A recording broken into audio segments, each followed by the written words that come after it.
மிதுன ராசினியர்களுக்கு வணக்கம். உறவினர்கள் மத்தியில் மதிப்பும் மரியாதையும் உயர இந்த நாளில் இதை மட்டும் செய்தால் போதும். அந்த வகையில் மிதுன ராசினியர்கள் இன்றைய நாளில் என்ன செய்ய வேண்டும், என்ன செய்யக்கூடாது, என்ன செய்தால் என்ன மாதிரியான நன்மைகள் எல்லாம் ஏற்படும் என்பது குறித்தான முழுமையான பதிவு தான் இந்த வீடியோல நம்ம விரிவா பார்க்க போகிறோம். அந்த வகையில ஜோதிட சாஸ்திரத்தில் சந்திரனை மனதுக்காரகன் என்பார்கள். அவரை மதி என்றும் குறிப்பிடுவர்.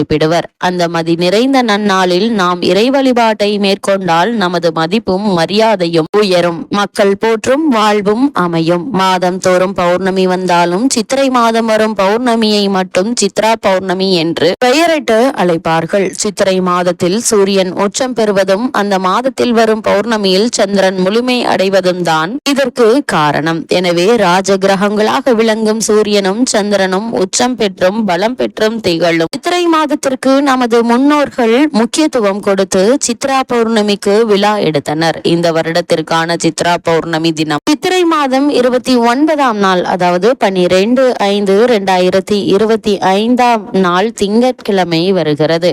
சித்ரா பௌர்ணமி அன்று சித்திரகுப்தனை திருப்தி செய்வதற்கு முற்காலத்தில் அன்னதானம் செய்ததாக வரலாறுகள் சொல்கின்றன. சோழர்களும் சித்ரா பௌர்ணமி விழாவை கொண்டாடினர். மதுரையிலும் சித்ரா பௌர்ணமி விழா கொண்டாடப்படுகிறது. அந்த நாளில் கள்ளழகர் மதுரைக்கு எழுந்தருள்வார். சொக்கநாத பெருமானும் மீனாட்சி அம்மனும் திருக்கல்யாணம் செய்து கொள்ளும் வைபவமும் நடைபெறும். மாதந்தோறும் பௌர்ணமி அன்று கிரிவலம் வருவதன் மூலம் நல்ல வளர்ச்சியும் பொருளாதார முன்னேற்றமும் ஏற்படும்.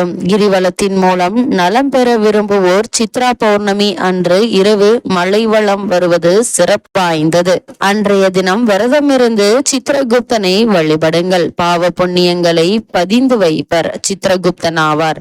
அவரை நினைத்து வழிபட்டு வருங்காலங்களில் புண்ணியம் அதிகமாக நான் என்ன செய்ய வேண்டும், பாவம் ஏதும் செய்யாமல் இருக்க வழிவகுத்து கொடு இறைவா என்று பிரார்த்திக்க வேண்டிய நாள் இந்த சித்ரா பௌர்ணமி ஆகும். நமது இல்லத்திலேயே முழுமையாக விரதமிருந்து சித்திரகுப்தனை வழிபட்டால் ஆயுள் விருத்தியும் செல்வ விருத்தியும் ஏற்படும், ஆதாயமும் ஆதரவும் கிடைக்கும். செட்டிநாட்டு பகுதிகளில் இந்த சித்ரா பௌர்ணமியை சிறப்பாக கொண்டாடி வீடுதோறும் விழா எடுப்பது வழக்கம்.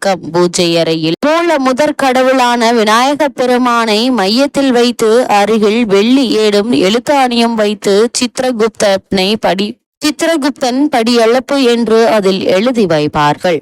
சூரியனை பார்த்து கிழக்கு நோக்கி பொங்கல் வைத்து பொங்கல் பொங்கி வடியும் போது சித்திரகுப்தனை சிந்தையில் நினைத்து வழிபட வேண்டும். சர்க்கரை பொங்கல், வெண்பொங்கல், பச்சரிசி கொழுக்கட்டை, இனிப்பு பலகாரங்கள் போன்றவற்றை இலையில் பரப்பி வைத்து பழங்களில் பலாச்சுளை, திராட்சை, மாம்பழம், முழு நொங்கு போன்றவற்றை வைத்து படைக்க வேண்டும். அன்றைய தினம் வைக்கும் குழம்பில் தட்டை பயிரும் மாங்காயும் சேர்த்து வைப்பது நல்லது. ஜவ்வரிசி பாயாசம் வைத்து அப்பளம் சுட்டு இளநீர், பானகம் போன்றவற்றை அருகில் பரப்பி எல்லாவற்றிற்கும் நடுவில் கரகம் வைக்க வேண்டும். பௌர்ணமி விரதம் இருப்பவர்கள் விரதத்தை தொடங்க வேண்டிய நாள் சித்ரா பௌர்ணமி தான். விரதத்தை முழுமையாக கடைபிடிப்பவர்கள் இரவு நிலவு பார்த்து வழிபட்ட பின் உணவு அருந்த வேண்டும்.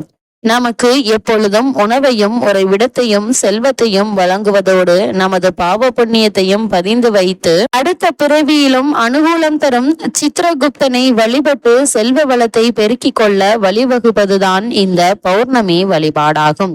சித்திரகுப்தனுக்கு காஞ்சிபுரத்தில் தனி கோவில் உள்ளது. அருப்புக்கோட்டை அமிர்தலிங்கேஸ்வரர் கோவிலிலும் தனி சன்னதி உள்ளது. பிள்ளையார்பட்டி அருகிலும் தனி கோவில் உள்ளது. இந்த ஆலயங்களுக்கு சென்று சித்திரகுப்தனை வழிபட்டு சிறப்பான வாழ்க்கையை அமைத்துக் கொள்ளலாம். அப்படிப்பட்ட இந்த நாளில் மிதுன ராசினியர்களுக்கு மேலும் என்ன மாதிரியான நன்மைகள் எல்லாம் ஏற்பட இருக்கு என்று கிரக நிலைகளை ஆராய்ந்து பார்க்கும் போது இக்காலகட்டத்தினுடைய தொடக்கத்தில் உங்களுடைய ராசிநாதனான புதன் நீச்சம் பெற்று உச்சம் பெற்ற சுக்கிரனோடு இணைந்து நீச்சபங்க ராஜயோக அமைப்பை உருவாக்குகிறார். எனவே இக்காலகட்டம் முழுவதுமே சிறப்பான பல விரயங்கள் ஏற்பட்டாலும் பிறகு வருமானம் வந்து கொண்டே இருப்பதால் பண சம்பந்தமான பிரச்சனைகள் எதுவும் ஏற்படுவதற்கான வாய்ப்புகள் இல்ல. தொழில் வளர்ச்சியில் மாற்றி இணைத்தவர்களுடைய பங்கு அதிகரிக்குங்க. அதே போல மிதுன ராசினியர்களுக்கு மங்கள நிகழ்ச்சிகள் மனையில் நடைபெற வழிபிறக்கக்கூடிய ஒரு தருணமாதான் இன்றைய நாள் அமைஞ்சிருக்குது. ஆகாரத்தில் கட்டுப்பாடு செலுத்தி ஆரோக்கியத்தை சீராக வைத்துக் கொள்வது மிக மிக நல்லது என்பதை கிரகநிலைகள் மீண்டும் மீண்டும் அறிவுறுத்தது. அதே போல மிதுன ராசினியர்களை பொறுத்த வரைக்கும் சுக்கிரன் மற்றும் குரு ஆகிய கிரகங்கள் பரிவர்த்தனை யோகம் பெறுகிறார்கள். உங்களுடைய ராசிக்கு பூர்வ புண்ணிய ஸ்தானாதிபதியான சுக்கிரன் களத்திர ஸ்தானாதிபதி குருவை 2 பரிவர்த்தனை காலத்தில் நல்ல பலன்கள் நிறைய நடைபெறுங்க. குறிப்பாக பிள்ளைகளுடைய கல்யாண கனவுகளை நனவாக்க இருக்கீங்க. தொழில் மற்றும் உத்தியோகத்தில் நல்ல ஒரு முன்னேற்றம் ஏற்பட இருக்கு. நீண்ட நாட்களாக வரவேண்டிய பதவி உயர்வு, ஊதிய உயர்வு, உத்தியோகத்தில் கிடைக்க வேண்டிய சலுகைகள் ஆகியவற்றை இப்போது நீங்கள் தாராளமாக எதிர்பார்க்கலாம். தொழிலில் புதிய பங்குதாரர்கள் வந்திணைந்து பொருளாதார நிலை உயர வழிவகுத்து கொடுப்பார் என்பதையும் கிரகநிலைகள் மீண்டும் மீண்டும் அறிவுறுத்தது. அதே போல இந்த தருணங்களை பொறுத்த வரைக்கும் கும்பராசியில் ராகுவும் சிம்ம ராசியில் கேதுவும் சஞ்சரிக்க போகிறாரு. உங்களுடைய ராசிக்கு 3 சஞ்சரிக்கும் கேதுவால் முன்னேற்ற பாதையில் சில சறுக்கல்கள் வரலாங்க. அண்ணன் தம்பிக்குள் கருத்து வேறுபாடுகள் ஏற்படும் போது கவனமாக இருப்பது நல்லது. பொது வாழ்வில் இருப்பவர்கள் வீண் பலிக்கு ஆளாக நேரிடும் என்பதை கிரகநிலைகள் முன்கூட்டியே அறிவுறுத்தும் பட்சத்தில் எச்சரிக்கையாக இருப்பது அவசியங்க. ராகுவினுடைய சஞ்சாரத்தால் பொன் பொருள் சேர்க்கை உண்டு, புதிய ஒப்பந்தங்கள் உண்டுங்க. பூர்வீக சொத்துக்களை விற்று புதிய சொத்துக்களை வாங்கும் யோகமும் உண்டு. தொழில் கூட்டாளிகள் உங்களை விட்டு விலகினாலும் புதியவர்கள் வந்து இணைவார்கள். இக்காலத்தில் சர்ப்ப கிரகங்களுக்குரிய சிறப்பு வழிபாடுகளை மேற்கொள்வதன் மூலம் தனவரவை உங்களால் பெருக்கிக் கொள்ள இயலும் என்பதை கிரகநிலைகள் தெளிவுபடுத்துது.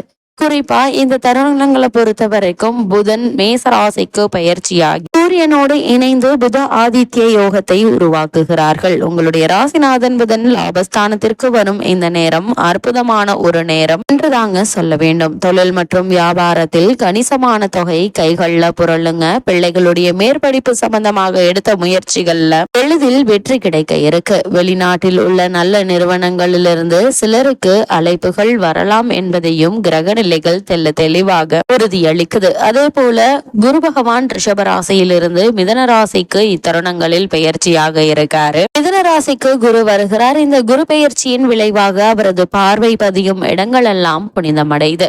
எனவே பிள்ளைகளுடைய எதிர்கால நலன் கருதி எடுத்த முயற்சிகள்ல வெற்றி கிடைக்க இருக்குதுங்க. பிரச்சனைகள் ஒவ்வொன்றாக நல்ல முடிவுக்கு வர இருக்கு. உங்களுக்கோ உங்களுடைய உடன்பிறப்புகளுக்கோ வரன்கள் வந்து முடிவாகாமல் இருந்தால் இப்பொழுது முடிவாகி மகிழ்ச்சியை வழங்குங்க. பூர்வீக சொத்துக்களை பதுக்கிக் கொள்வதில் இருந்த பிரச்சனைகள், பங்கிட்டுக் கொள்வதில் இருந்த பிரச்சனைகள் நீங்க இருக்கு. தொழில் வெற்றி நடை போடுங்க. அதே போல இந்த மிதுன ராசியை சேர்ந்தவர்கள் பொது வாழ்வில் இருப்பவர்கள் ஆதாயம் தரும் தகவல்கள் அதிகம் உங்களுக்கு கிடைக்க இருக்குதுங்க. வியாபாரம் மற்றும் தொழில் செய்பவர்களுக்கு வாடிக்கையாளர்களுடைய எண்ணிக்கை அதிகரிக்க இருக்கு. உத்தியோகத்தில் உள்ளவர்களுக்கு இடமாற்றம் இனிமை தரும் விதம் அமைய இருக்குதுங்க. கலைஞர்களுக்கு புகழ் அதிகரிக்க இருக்கு. மிதுன ராசினியர்களுக்கு கிரகநிலைகளின் ரீதியாக கூறப்படும் பரிகாரம் என்ன என்று பார்க்கும்போது இத்தருணங்களில் லட்சுமி வழிபாடு உங்களுக்கு இனிமை தரும் வழிபாடாக அமைய இருக்கு.